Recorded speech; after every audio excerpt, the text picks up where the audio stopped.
Warahmatullahi wabarakatuh. Assalamualaikum warahmatullahi wabarakatuh. Saya Maidi dari Jambi mau bertanya Buya. Semoga Buya dan santri selalu dalam lindungan Allah Subhanahu wa taala. Amin ya rabbal alamin. Baru-baru ini ada tokoh dunia atau kepala negara yang menghina Islam atau menghina Nabi Muhammad SAW. Pertanyaan saya, apakah kita harus boikot produk-produknya yang ada di Indonesia? Misalnya makanan, transport, jasa keuangan yang berprinsip syariah yang berasal dari negara itu, yaitu negara Perancis. Apakah boleh kita tetap menggunakan produk mereka, Buya? Mohon jawabannya, Buya. Terima kasih. Yang pertama adalah, di saat kita pertama kali mendengar ada orang merendahkan baginda Nabi itu, jangan berteriak dulu. Akan tapi rasakan kita itu. Tersinggung enggak hati kita? Sedih enggak hati kita? Teriakan bisa saja bohong dan palsu. Kalau hati kita biar diam saja, tenang saja, khawatir enggak punya cinta ke Rasulullah. Harus ada dong. Cemburu Nabi direndahkan, Nabi dicaci misalnya. Ini yang harus kita koreksi diri kita sendiri. Kadang-kadang kita itu menyuarakan hanya karena kelompok kita itu sudah dilabeli kelompok pecinta Nabi. Kalau waktu dengar Nabi dia langsung marah. Tapi marahnya bukan dari hati, marahnya action. Ya, kita tidak perlu munafik begitu. Kita perlu dari hati dulu pertama. Kalau sudah pembelaan kepada Nabi dari hati ini, tidak usah nunggu Presiden Prancis. Di kiri kanan kita kalau ada orang merendahkan Nabi, kita harus marah. Dan marahnya sesungguhnya bukan marah dibuat-buat. Kita perlu itu loh, marah. Ghadab lillah itu karena sesungguhnya merendahkan Nabi, lihat. Ini, kemudian apa? Ya, dengan bermacam cara. Kalau gitu anak kita jewer. Kalau santri kita hukum dan sebagainya. Itu harus. Artinya, pertama di hati kita dululah. Kita perlu jujur dengan ini bulan Maulid, bulan baginda Nabi. Kita perlu jujur hati kita dengan Rasulullah. Kita bukan action. Kita bukan pengen dilihat orang sebagai pecinta Nabi. Tapi kita ingin dilihat Allah dan Rasulnya. Apa yang Anda lakukan untuk Rasulullah? Harta Anda untuk apa? Untuk Rasulullah atau bukan? Jangan hanya kita pandai berteriak membela Nabi, tapi hati kita tidak dengan Nabi. Yang sudah, kemudian di sisi lain, kita tidak boleh berprasangka buruk kepada orang yang menyuarakan pembelaan kepada Nabi. Hati-hati. Kadang-kadang mengatakan, kita koreksi semuanya. Kalau ada orang menyuarakan, kalau dia ingin membela Nabi, alhamdulillah. Membela Nabi, kita perlu membela Nabi. Nabi memang tidak perlu dibela, tapi kita membela Nabi, karena itu adalah buah daripada cinta di dalam hati kita. Jangan ada lagi yang berkata, Nabi nggak perlu dibela, yang bela Allah. Jangan ngomong gitu. Nabi, kita membela Nabi itu karena kita, karena cinta di hati kita. Itu sudah normal hal yang semacam itu, wajar sekali. Dan justru tidak wajar mengaku cinta tidak membela. Yang membela kita kan Allah semuanya. Kan kita miliknya Allah, nanti ibunya dipukuli, Allah yang membela. Kurang ajar ya. Kita perlu membela karena kita ingin selamat di hadapan Allah. Kita ingin disanjung oleh Allah dan Rasulnya. Baik, kemudian jika kita menemukan tokoh-tokoh semacam ini, sebenarnya ini adalah pelajaran buat semuanya.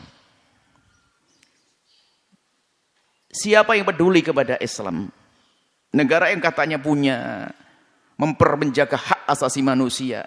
Ini ada orang melukai hati kaum muslimin, kalau tidak dihukum berarti mereka sudah enggak. Polisi dunia misalnya. Polisi dunia seharusnya yang memberikan hukuman kepada presiden semacam ini. Kalau memang betul presiden ini merendahkan Nabi, kita perlu seperti apa konteksnya kayak apa. Jika ada seorang presiden merendahkan Nabi, jika benar itu, maka polisi dunia seharusnya. Karena Pak, menyakiti manusia. Miliaran manusia disakiti kok. Coba apakah kita bisa berharap dari polisi dunia? Kalau tidak bisa berharap, lalu apa yang bisa kita lakukan? Memberikan hukuman. Kalau bisa kita jewer, dekat kita jewer, kita sentil, kita rotan. Tapi nggak mungkin.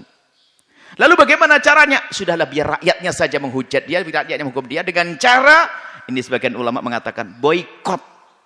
Karena kalau diboikot nanti rakyat akan mengalami satu perubahan ekonomi, nanti yang disalahkan itu biar dia tobat, biar ke depan kalau ada presiden tidak begitu lagi. Sah, itu hukuman. Karena kita tidak bisa jewer dia kok. Kalau seandainya ada cara menghukum selain nggak usah diboikot, karena memang diboikot kan urusannya ada dengan rakyat yang tidak bersalah, bahkan produk Islam dan sebagainya. Bagaimana dengan ini semua? Tujuannya bukan itu, tujuannya agar rakyat ini bisa memberikan hukuman moral kepada pemimpinnya yang salah. Setelah itu biar tobat dia, paling nggak minta maaf. Nah kita nggak punya jalan kok, ya jalannya yaitu, maka boikot itu sah. Tujuannya adalah agar rakyat itu nanti mengarahnya ke sana. Dan itu telah terjadi dulu di Denmark sebaliknya. Berapa kerugian Denmark? Kemudian di mana sebelumnya? Ada. Jadi boykot itu adalah sah karena tujuannya. Tujuannya adalah untuk memberikan hukuman kepada presiden tersebut. Yang menghukum adalah rakyatnya. Rakyatnya kan terjadi ekonominya berubah dan sebagainya gara-gara ini, seperti itu. Dan seharusnya memang tidak boleh terjadi yang demikian itu. Akan tapi subhanallah, begitulah. Islam kurang cemburu di dalam diri kita. Kita kurang cinta kepada Nabi SAW. Masalah pemboikotan dan sebagainya, lakukan selagi itu adalah bermanfaat dan memang ada pengaruh. Oh, ada pengaruh. Dulu pernah waktu diboikot, kerugian negara tersebut besar. Sebelumnya adalah Denmark, sebelumnya mana lagi? Itu adalah kerugian besar dalam hal ini. Produk-produknya orang yang musuh Islam hendaknya harus kita boikot. Lalu bagaimana di sana kan ada kaum muslimin, mereka kena imbasnya. Sudah difirmankan oleh Allah ya.